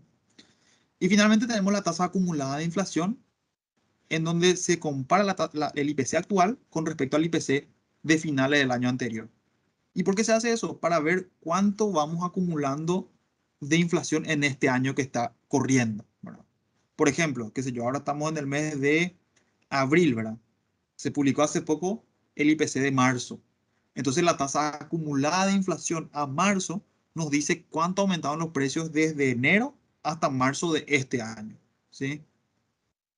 Entonces, bueno, tenemos tres indicadores y justamente esto voy a mostrar acá. Esto se publicó el 4 de abril, creo que fue el 4 o el 2, no recuerdo. Siempre suele ser el 2 de cada mes, pero hay veces que es fin de semana o feriado y se pasa para el siguiente día hábil. Entonces, en este caso, esto se publica, o sea, el resultado de la inflación se publica los primeros días del mes siguiente, ¿sí? Esto se publicó a inicios de abril y nos reflejan los resultados de inflación de marzo. Y tenemos las tres tasas que dije, la mensual, la acumulada y la interanual, ¿sí? La mensual fue 0,8%, eso quiere decir que entre febrero y marzo los precios aumentaron 0,8%. La acumulada es de 3,7%, eso quiere decir que enero, febrero y marzo acumula un incremento de 3,7% en los precios. Y la interanual fue de 10,1%, ¿verdad? Que habrán escuchado que llegó la inflación a los dos dígitos, ¿verdad? ¿Por qué? Porque llegó a ser 10%, ¿verdad? Pero esta inflación es la inflación de los últimos 12 meses, o sea, a lo largo de un año que pasó, de los últimos 12 meses, ¿sí? Entonces, bueno, mensualmente vemos este incremento, interanualmente vemos este incremento y son generalmente los dos indicadores más seguidos, ¿verdad? Tanto por la prensa como por los analistas económicos. Em, También tenemos en este gráfico la comparación respecto al año pasado. Fíjense en cada mes cómo fue la variación mensual, la acumulada y la interanual, y en este mes cómo fue. Bueno, entonces vemos que la inflación se empieza a disparar en términos interanuales a partir del segundo semestre del año pasado y empieza a subir hasta los niveles que vemos hoy, ¿verdad? Y eso no es ningún secreto, ¿verdad? Porque viene correlacionado con el incremento en los precios de los commodities internacionales que ya mencionamos anteriormente. Bueno, en cuanto a la cobertura del IPC, ya vimos que el IPC de Paraguay es abarcativo, representativo de los patrones de consumo y está acorde a los más altos estándares internacionales en materia estadística, tanto en lo que tiene que ver con la encuesta de presupuestos familiares como con las clasificaciones de los bienes y servicios de consumo de la propia canasta del IPC y la toma de precios de los distintos establecimientos. La canasta actual, como mencioné, tiene un total de 465 productos generales, ¿verdad? Bajo los cuales se encuentran los productos más específicos que encontramos en los distintos super, almacenes, mercados, etcétera, etcétera. La zona geográfica es Asunción, San Lorenzo, Fernanda la Mora, Capital, Lambaré, Luque, Mariano, Limpio, Ñemby, ¿verdad? Asunción y Gran Asunción. La cantidad de informantes del IPC actualmente rondan los 1.300. ¿Informantes qué son? Son establecimientos de venta, ¿verdad? Y acá hablamos no solamente de super, hablamos también de almacén, hablamos también de establecimientos especializados en ventas de bienes y servicios específicos, hablamos de oferentes de servicios, ¿verdad? De instituciones, ¿verdad? Que venden servicios o venden bienes. 1.300 informantes, 1.300 lugares se visitan mes a mes para preguntar los precios para nuestro IPC. ¿Y cuántos precios se traen? Se traen aproximadamente 14.000 precios de manera mensual para alimentar al IPC, al sistema del IPC que nos calcula el nivel general de precios medido por el IPC. Bueno, o sea, imagínense, 14.000 precios se consultan mes a mes, ¿sí? No es un trabajo menor, es un trabajo bastante grande, bastante costoso, ¿verdad? Bastante técnico y bastante complejo, ¿verdad? Por lo tanto, fíjense si yo acá, dentro de estos 14.000, ¿verdad? ¿Qué tan importante va a ser el precio de un bien particular, ¿verdad? Probablemente muy poco. La inflación de vuelta es el aumento generalizado de los precios, no de un bien en particular. Por lo tanto, fíjense, 14.000 precios se traen mes a mes, de diferente tipo, ¿verdad? De bien. Primera necesidad, vestimenta, educación, salud, recreación, todo lo que ustedes se imaginan, ¿verdad? Y no solamente bienes, también servicios. Entonces, bueno, sabemos que el IPC es todo esto, ¿verdad? Es abarcativo, está acorde a los más altos estándares internacionales, pero la pregunta que yo les dejé acá, ¿es creíble nuestro IPC? ¿Es creíble nuestro IPC? Y justamente ahora vamos a entrar al tercer tema, ¿verdad? Muy brevemente, hablar acerca de la credibilidad de nuestro IPC, ¿sí? Esto hice en la semana pasada, ¿verdad? Hice este experimento, ¿verdad? Busqué en Twitter, inflación BCP, y leí Enter y vi qué comentarios salían, qué comentarios surgían de acuerdo a nuestro IPC. Bueno, le doy un momentito ahí para que puedan leer alguno de esos tweets.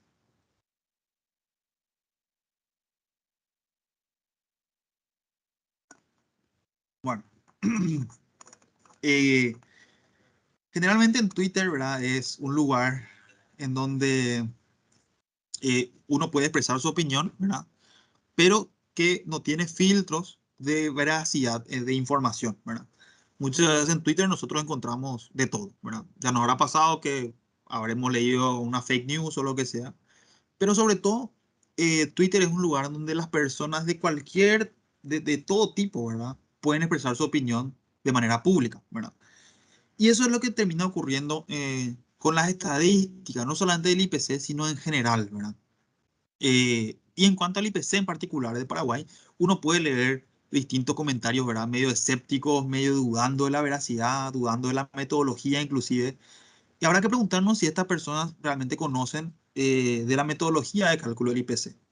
No obstante, le damos algunos por, digamos, para mirar un poquito qué dicen, ¿verdad? Por diversión de por ahí. Fíjense, cotizaciones, este es Néstor Núñez, dice, cotizaciones del día, tomate 14.000, libra esterlina 9.000, euro 8.000, dólar 6.900, pero según el BCP no hay inflación. Y nos muestra la foto del tomate, ¿verdad? A 4.172 guaraní, no, perdón, 14.900 guaraní el kilo, ¿verdad? Entonces, él básicamente da datos, ¿verdad? De tomate y divisas, ¿verdad? Y nos dice que esto es evidencia de que hay inflación, pero que el BCP no está informando de la inflación. Ahora, nosotros, gracias a esta clase, estamos entendiendo mejor qué es la inflación, ¿verdad? En primer lugar, ya dijimos que la inflación no es el aumento de un bien en particular, de un supermercado, de un tipo particular de bien, sino que es un aumento generalizado de los precios de la economía, ¿sí? Por lo tanto, el precio del tomate, es cierto, puede estar caro el tomate, claro que sí, súper válido, ¿verdad? Pero eso no necesariamente significa que hay una inflación generalizada en los precios de la economía, ¿verdad? Y después tira también los precios de las divisas, ¿verdad?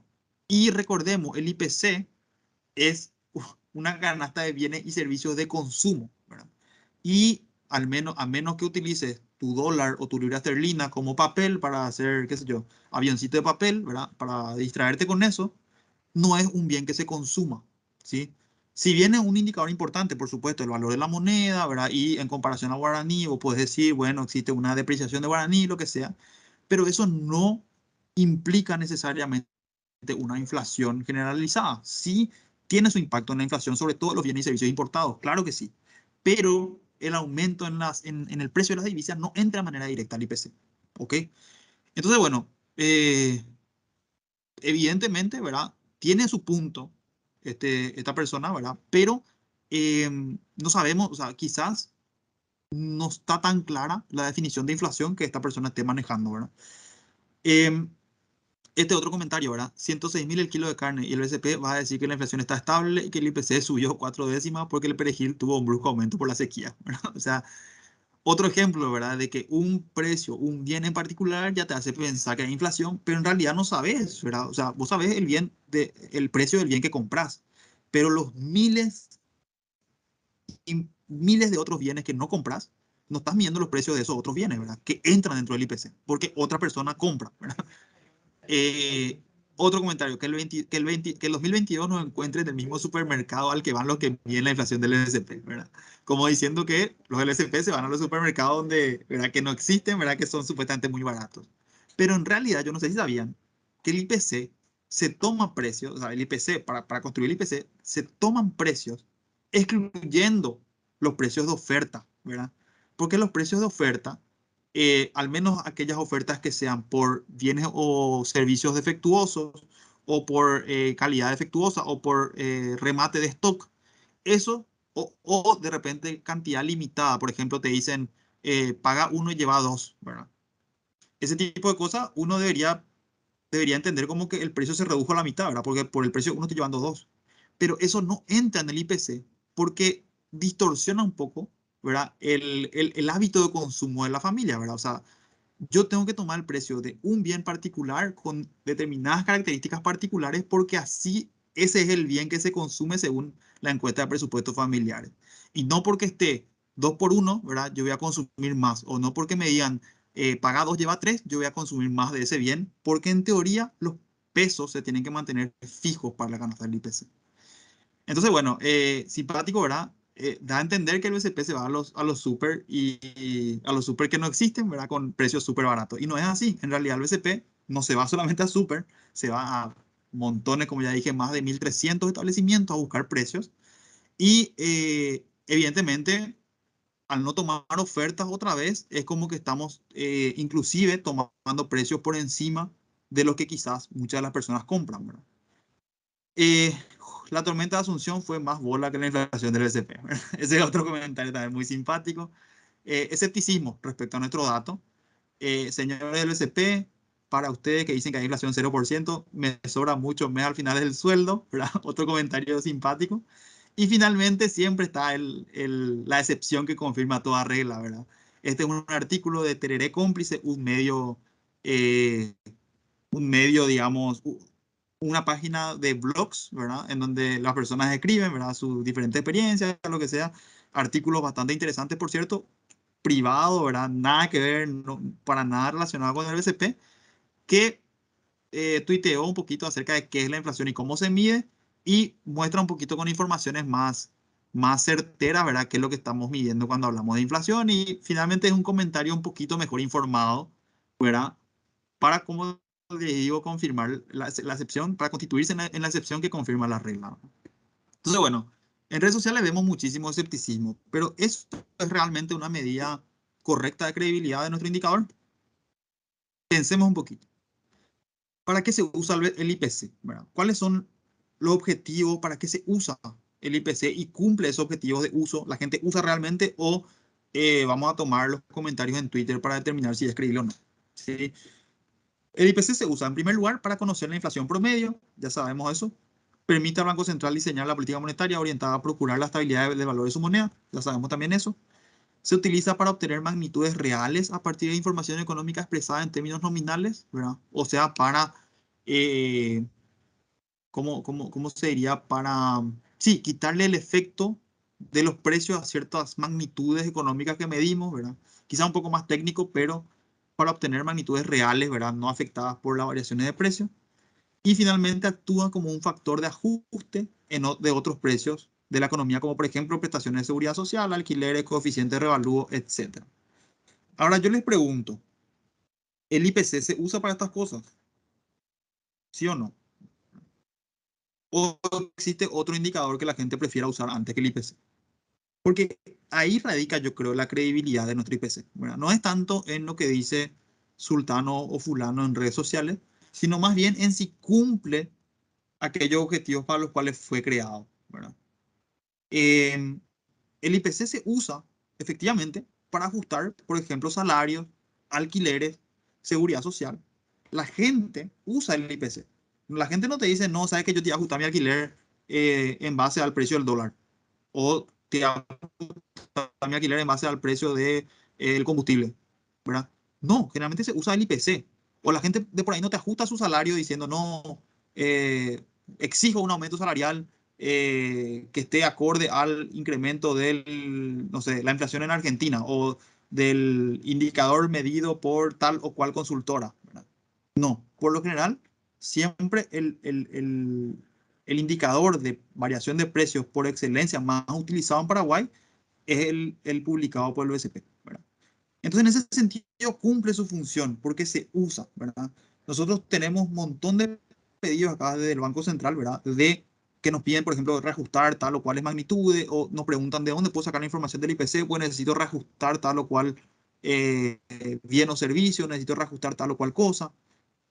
Los analistas económicos, privados, públicos, internacionales inclusive, utilizan el IPC publicado por el BCP para sus análisis económicos y obtener, como dije, magnitudes reales respecto a de variables nominales, ¿verdad? También el Banco Central se compromete públicamente con un nivel de inflación medido por el IPC muy específico y todo el mundo habla del IPC cuando se refiere al incremento de precios. Eh, Otra señal que podemos pensar de si el IPC cumple o no su función es eh, dar este ejemplo argentino, ¿verdad? En el caso de Argentina, entre el año 2007 al 2015, el INDEC, que era el instituto encargado de publicar la inflación, fue intervenido, ¿verdad? ¿Qué quiere decir eso? Que el poder político de turno a personas, eh, puso a personas afines al gobierno en esos puestos importantes de publicación de estadísticas macroeconómicas y fíjense lo que ocurrió. La gente empezó a dejar de creer, pero de manera sistemática, a dejar de creer en los indicadores publicados por el INDEC, ¿sí? Tanto así que el Congreso de la Nación, digamos, financiaba un IPC paralelo, ¿verdad? Medido por consultores contratados por el Congreso para medir la inflación. Y la gente usaba más ese IPC Congreso que el propio IPC del INDEC, ¿sí? O sea, en ese caso sí se daba que las personas ajustaban sus alquileres, por ejemplo, en base al IPC Congreso y no en base al IPC del INDEC, ¿verdad?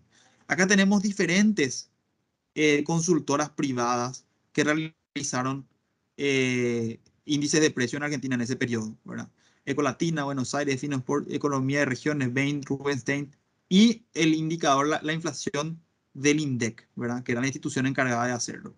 Y fijémonos que en todos los casos las variaciones son superiores a la del INDEC. O sea, el INDEC empezó a subestimar sistemáticamente la variación de precios de consumo de la Argentina y la gente se daba cuenta y dejó de creer en el INDEC tanto así que ya no usaba el INDEC. Prefería usar cualquier otro índice, además del INDEC, para su uso cotidiano, ¿verdad? Para su referencia cotidiana. Entonces, fíjense que eso también podría ocurrir en Paraguay si es que la gente deja de creer en su IPC. Y el hecho de que no ocurrió todavía habla o da cuenta de que la gente sigue confiando en los indicadores de precios que se publica desde el BCP. ¿Verdad? ¿Por qué? Porque, a ver, el BCP tiene por ley la exclusividad en emisión de la moneda, ¿verdad? Pero en ningún lugar en la ley dice que el BCP es el único que puede hacer un índice de precio. En ningún lugar. No está por ley escrito eso en ningún lado. O sea, si realmente la gente no confiaba en nuestro IPC, perfectamente un consultor privado podría calcular su indicador de precio y la gente podría migrar y usar ese indicador de precio y dejar de usar el indicador del IPC publicado por el BCP. Pero el hecho de que eso no ocurrió todavía da cuenta de que efectivamente algo de credibilidad todavía tiene nuestro indicador, ¿verdad? Y todo eso que mencioné, los objetivos para los cuales fue creado el IPC y para qué se usa, eso habla de que la gente efectivamente sigue teniendo al IPC del BCP como referencia para los precios de Paraguay. Y finalmente acá tenemos algunos comentarios informados versus los no informados. Y les invito a leer estos dos artículos, ¿verdad? Acá les dejé el link luego.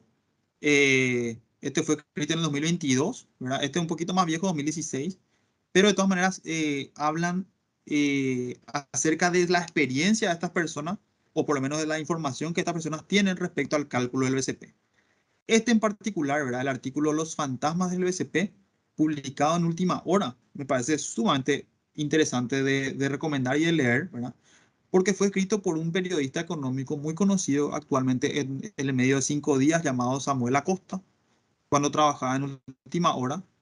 Y en aquel entonces, en el 2016, se hizo, o sea, el BCP les invitó a los medios de prensa a que vengan a interiorizarse de cómo se hace el cálculo del IPC, ¿sí? Y este artículo te cuenta en detalle eso, ¿verdad? Que llegaron hasta el BCP, vinieron hasta acá, les recibieron las personas de la división de índices de precios, les mostraron la metodología, se fueron a encuestar con ellos, luego volvieron, trajeron los precios, cargaron en el sistema con los periodistas, ¿verdad? Y respondían preguntas de todo tipo. Acá, por ejemplo, dice, eh, eh, para quienes sospechan del trabajo, puedo decirles que los técnicos son desde economistas hasta doctores de matemáticas que con paciencia respondieron las preguntas, ¿verdad? Por esto celebro la apertura que mostró el BCP para enseñar sin restricción alguna todos los pasos para efectuar el cálculo de la inflación. Y finalmente dicen, gracias a esto se me han disipado todos los fantasmas, ¿sí? O sea, uno, si viene y se interioriza y lee la metodología y se da cuenta de cómo se hace el trabajo, se le disipan los fantasmas. Todas esas dudas que uno podría llegar a tener, se le va disipando al dimensionar la altísima calidad técnica con las cuales se hacen los trabajos de recolección y de registro de los precios, ¿verdad? Y te explica todo en detalle, ¿verdad? Cómo el sistema tiene sus propios filtros para que no entre información incorrecta, cómo los técnicos del OSP van todos los días a los diferentes establecimientos, todo ese tipo de cosas explicaba bastante en este artículo que les recomiendo que lean, ¿verdad? Y de vuelta, esta persona es un periodista privado, o sea, no tiene nada que ver con el BCP. A todos los periodistas de los medios de prensa se les invitó ese día y todos tuvieron esa impresión, ¿verdad? Y de hecho, si uno lee medios oficiales, tanto económicos eh, como de prensa, ¿verdad? Uno nunca, o sea, uno quizás encuentra críticas quizás al manejo de la economía en tal o cual sentido, pero nunca va a encontrar críticas a la veracidad de la información estadística publicada por el BCP, ¿sí? Eh, entonces, esos comentarios que vemos en Twitter son de por ahí de personas que de manera involuntaria quizás no tienen el conocimiento para emitir un comentario informado, ¿sí? ¿Cómo viene el Banco Central? Este es el artículo de Tereré Cómplice, ¿verdad? Este Rodrigo Barrola es una persona que yo no conozco, en la vida conocí, no sé quién es, no sé, entiendo que ni siquiera nunca trabajó en el Banco Central, o sea, no tiene nada que ver con el Banco Central, pero una persona que explicó cómo se calcula el BCP de manera bastante rigurosa, ¿verdad? Y es también otro artículo que recomiendo leer para estar un poquito más informado acerca de qué es lo que es el BCP, qué es lo que pretende publicar el BCP cuando publica el IPC. Otra cuestión muy relacionada a la credibilidad tiene que ver con la transparencia estadística, ¿verdad? El BCP, aparte de la inflación, aparte de los indicadores de precios, publica montones de informaciones estadísticas de manera regular, ¿sí? Inflación, actividad económica, import, export, estadísticas monetarias, financieras, situación general de crédito, expectativas, confianza del consumidor, estabilidad financiera, etcétera, etcétera. La mayoría de estas publicaciones las hace con conferencias de prensa, en donde se le invita a los miembros de prensa a que vengan a hacer su pregunta, ¿verdad? O sea, los medios de prensa vienen a la conferencia y hacen preguntas, ¿verdad? Y el economista jefe les responde cada una de esas preguntas a los medios de prensa, ¿verdad? Es una política de transparencia que yo no sé si existe en otros países, ¿verdad? Al menos en lo que tiene que ver con inflación, la inflación se publica en la página y ya, ¿verdad? Acá todavía se siguen haciendo conferencias de prensa para cada indicador estadístico que se va a publicar desde el OSP, ¿verdad? Y cualquiera lo puede ver, está todo en YouTube, además, las grabaciones de esas conferencias de prensa. O sea, es sumamente abierto, sumamente transparente. En la mayoría de los casos, no, perdón. Otra cuestión es que las fechas de estas publicaciones están publicadas de antemano, ¿sí? O sea, este es un calendario que está en la página, en el link que está acá, ¿verdad? Acá abajo en el link. Uno puede entrar y va a descargar este calendario de publicación de estadísticas, ¿verdad? Y fíjense, está todo calendarizado, está todo en fecha, en qué fecha se va a publicar cada uno de los indicadores, en qué fecha se va a reunir el Comité de Política Monetaria, en qué fecha va a salir las minutas de esas reuniones. O sea, esto habla de una transparencia, ¿verdad? Que justamente muy alineada al esquema de metas de inflación, en donde uno tiene que ser sumamente abierto, transparente y claro con respecto a la conducción de la política monetaria y también de los indicadores económicos más relevantes del país, ¿verdad? O sea, acá nadie quiere ocultar nada, al contrario, queremos que los datos se usen, que se aprovechen, que las personas tengan eso a su disposición para investigar, para leer, para preguntar, para lo que sea, ¿verdad? Una política de apertura extrema. También, como dije, ¿verdad? La política monetaria del Paraguay tiene bastante credibilidad gracias a estos aspectos comunicacionales, ¿verdad? Muy aplicados también a la información estadística. El BCP publica regularmente, o sea, el BCP generalmente conduce su política monetaria a través de las decisiones tomadas por el directorio y esas decisiones se toman en el marco de las reuniones de política monetaria que se hacen una vez al mes. El resumen de esa reunión se publica en el comunicado de la reunión y en la minuta de la reunión de política monetaria. Eso está publicado en la página web del BCP. De qué se habló en cada reunión está publicado.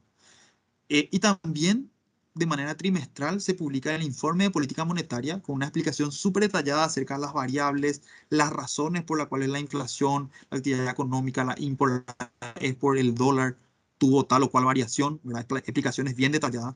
En el IPOM también se publican las proyecciones que el BCP espera y también se explica por qué se tomaron tales o cuales decisiones de política monetaria, crediticia y financiera tomadas desde el BCP.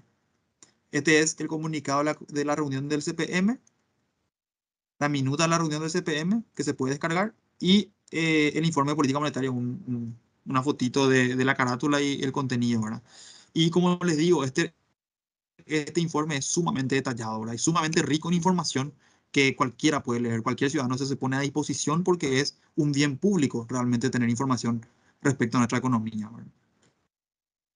Finalmente, la credibilidad de la política monetaria también se refleja en las expectativas de los agentes, ¿verdad? El BCP hace una encuesta mes a mes y le pregunta a las personas, ¿cuánto crees que va a cerrar la inflación este año? ¿Cuánto crees que la inflación va a estar dentro de un año o a finales del año que viene? ¿O cuánto crees que va a estar el dólar? ¿Cuánto crees que va a estar el crecimiento del PIB, ¿verdad? Y simplemente acá quería hacer énfasis en los indicadores de inflación, ¿verdad?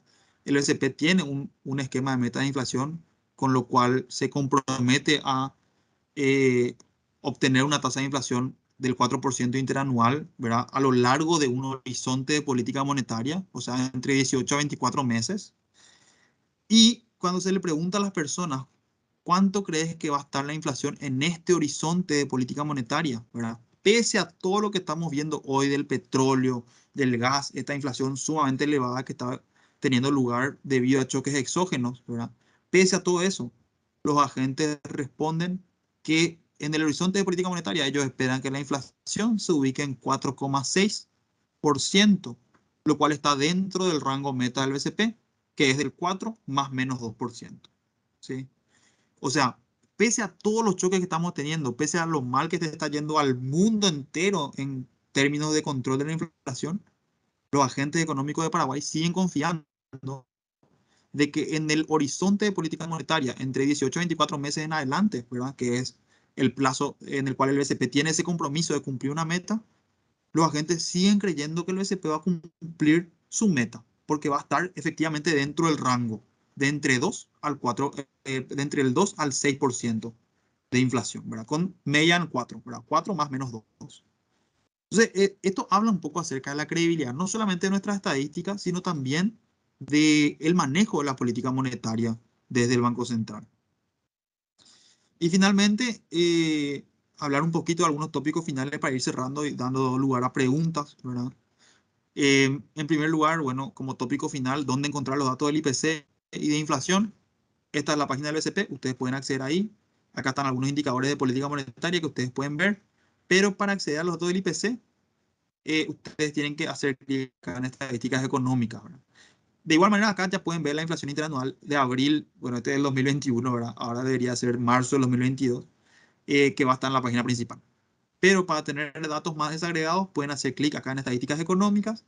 Luego esto le va a abrir un submenú, ¿verdad? Hacen clic en el anexo estadístico del informe económico, descargan ese archivo y van al cuadro 14. Y en el cuadro 14 van a encontrar acá, por año, ¿verdad? O sea, por cada mes de cada año, ¿verdad? Creo que está desde el 90 por ahí, desde el 90, y también en otra pestaña pueden encontrar desde el año 50 en adelante, ¿verdad? Van a encontrar los indicadores de los índices de precios de los distintos componentes de la canasta del IPC: alimentación, bebidas, vestimenta, alojamiento, muebles, salud, etcétera, etcétera, y el índice general, que es este que está acá, con su respectiva variación mensual, acumulada e interanual para cada periodo. Y como pueden ver ahora, en marzo del 2022, como les mostré ya hace rato, la inflación mensual fue del 0,8, la acumulada del 3,7 y la interanual del 10,1. Otro tópico interesante para mencionar, para ir cerrando, es que dentro del análisis de precios que se hace de manera interna dentro del BCP, como también externa por otros analistas económicos, eh, hay veces que suele ser más relevante mirar subcomponentes de la canasta del BCP para ver el comportamiento de algunos componentes y distinguir y ver tener esa información de cuáles son los bienes que están aumentando más, por qué razón, cuáles son los bienes que están más o menos estables, ¿verdad? Cómo podemos impactar en tales o cuáles bienes, etcétera, etcétera. Y algunos ejemplos de estos subíndices derivados del IPC son el índice de precios de los bienes nacionales y el índice de precios de los bienes importados. El índice de precios de los bienes transables, que son aquellos que se pueden exportar, por ejemplo, y no transables, que son la mayoría de servicios, ¿verdad?, de la economía. Índice de bienes, índice de servicios e índice de alquileres, que es renta. Índice de bienes durables, índice de bienes semidurables e índice de bienes no durables. Índice de bienes libres, que son aquellos fijados por oferta y demanda, y el índice de los servicios tarifados, que son esos típicos servicios gubernamentales de, por ejemplo, recolección de basura, electricidad, qué sé yo, impresión de cédula de identidad, todos esos servicios ofrecidos por el gobierno cuyos precios están regulados por la autoridad, por la autoridad económica del país. Eh, Finalmente, mencionar que también existen indicadores de inflación subyacentes que solemos mirar mucho dentro del BCP y también afuera del BCP, que estos nos marcan o nos tratan de mostrar la inflación que existe de manera tendencial, ¿sí? Porque el IPC, al incluir tantos bienes y servicios, ¿verdad? Tiene demasiados bienes y servicios cuyo comportamiento es muy volátil, que suben y bajan muy seguidamente, ¿verdad? Y esto hace que se pierda un poco el foco o quizás el promedio o la tendencia con el nivel general de precios, ¿verdad? Como un todo. Entonces, eso nos permite también determinar si son variaciones transitorias o permanentes, si existen choques de oferta o de demanda, si son cambios en precios relativos o en el nivel general de precios y, sobre todo, si es que es necesario reaccionar ante incremento de precio en determinados subcomponentes. Entonces, bueno, algunos indicadores de inflación subyacente o de inflación de tendencia son, por ejemplo, la inflación subyacente, ¿verdad?, que es el indicador que excluye del IPC las frutas y verduras, puesto que las frutas y verduras son los componentes más volátiles del IPC. Entonces se le excluye a esos componentes para ver, sin frutas y verduras, cuánto está variando los precios. La inflación subyacente X1, que además de frutas y verduras excluye a los servicios tarifados y los combustibles, porque también los combustibles son precios bastante volátiles. La inflación del IPC SAE es básicamente la inflación del IPC sin alimentos y energía, por eso SAE, sin alimentos y energía, para tratar de ver cómo están los otros bienes y servicios que no tienen que ver con alimentación ni con energía, que son por lo general los componentes más volátiles de la canasta. Y finalmente la inflación núcleo, que es un indicador ya más estadístico, más sofisticado, que es el resultado de un promedio simple de diversos indicadores: inflación núcleo media truncada asimétrica, media truncada asimétrica, inflación por exclusión y por doble ponderación. Explicación de qué es cada una tenemos en uno de los diferentes recuadros del IPOM. Eh, Pueden leer un poquito más al respecto, pero ya es un indicador un poquito más sofisticado, ¿verdad?, que trata de medirnos igual la inflación así subyacente, la inflación de tendencia. Y acá simplemente vemos un gráfico de todos estos indicadores, ¿verdad? Eh, el rango meta del SP es entre 2 al 6%, básicamente estaría en este rango. Y vemos que en la mayoría de los indicadores estuvo dentro de este rango, ¿verdad? Y ahora en el último periodo es donde estamos viendo algunos desajustes, ¿verdad? Sobre todo provenientes desde la inflación de alimentos y de combustibles, ¿verdad? Tanto es así que si miramos, por ejemplo, la inflación del IPC-SAE sin alimento y energía, que es la línea verde, esta línea verde, si le sacamos al IPC todo lo que es alimento y todo lo que es energía, vemos que este indicador se encuentra todavía dentro del rango meta del BCP, ¿verdad? Entonces serían los alimentos y la energía los que estarían haciendo que los otros indicadores se encuentren por encima del rango meta y sobre todo estén generando estos desajustes, ¿verdad? Y ya hablamos de dónde vienen estos choques, ¿verdad? Que vienen por consecuencias consecuencias globales a los cuales todos los países ahora mismo estamos sujetos, ¿verdad? Y finalmente, para cerrar, esta es la última slide, ¿verdad? Tenemos que hablar un poquito del IPC, el salario mínimo, ¿verdad? Muchas veces se suele confundir también. El BCP no es el encargado de fijar el salario mínimo, para nada. El BCP lo único que hace es publicar el IPC. Y por ley, ¿verdad? 5.764 del año 2016, en su artículo 265, está fijado que la CONASAM, o sea, Consejo Nacional de Salarios Mínimos, es la encargada de tomar el IPC y en base al IPC ajustar el salario mínimo, ¿sí? Y por lo general, eso está, o sea, eso está escrito en la ley, que este ajuste se debe hacer al mes de junio de cada mes, perdón, al mes de junio de cada año, ¿sí? Entonces, bueno, quien determina la política salarial del país es el Ministerio del Trabajo. El OSP realiza el cálculo del IPC y lo pone a disposición de la sociedad. En ese sentido, el OSP solo provee el dato de inflación y no participa en el Consejo de Salarios Mínimos, ¿sí? Así que es muy importante tener también eso presente. Muchas veces se le quiere culpar al OSP de que el salario mínimo sea muy bajo. En realidad, eso no está dentro de nuestra jurisdicción. Lo único que hacemos nosotros por ley es enviarles el resultado del IPC a los encargados de fijar ese nivel salarial, ¿verdad? Entonces, bueno, una pequeña distinción nomás quería hacer ahí para clarificar conceptos. Eh, y bueno, eso es todo lo que tenía preparado. Bueno, me olvidé de esta slide, que es una distinción entre el IPC y el costo de vida, ¿verdad? Eh, que es también algo que se suele confundir mucho y que tenemos que también tener presente, ¿verdad? Porque el costo de vida es básicamente el costo de mantener un mismo nivel de satisfacción y no es exactamente lo mismo que el IPC, en el sentido de que el costo de vida se puede mantener relativamente de manera distinta a la del IPC. De hecho, un estudio realizado por el Congreso, financiado por el Congreso de los Estados Unidos en el año 95, determinó que el IPC sobreestima el costo de vida por aproximadamente 1% al año, debido a estas tres razones, ¿verdad? Y sobre todo quiero hablar de este primer sesgo, que es el sesgo de sustitución, ¿verdad? Si nos ponemos a pensar, dijimos que el IPC tiene ponderadores fijos, la canasta del IPC es una canasta fija. Eso quiere decir que dentro de mi canasta del IPC, el tomate, la carne va a tener siempre la misma importancia, el mismo peso, cuando que en la vida real, si yo soy una persona que consume carne, tomate, combustible, etcétera, y sube el precio de la carne, yo generalmente sustituyo, en vez de carne, compro más pollo, ¿verdad? Y mantengo mi nivel de satisfacción de cierta manera porque sustituí y gasto menos, ¿verdad?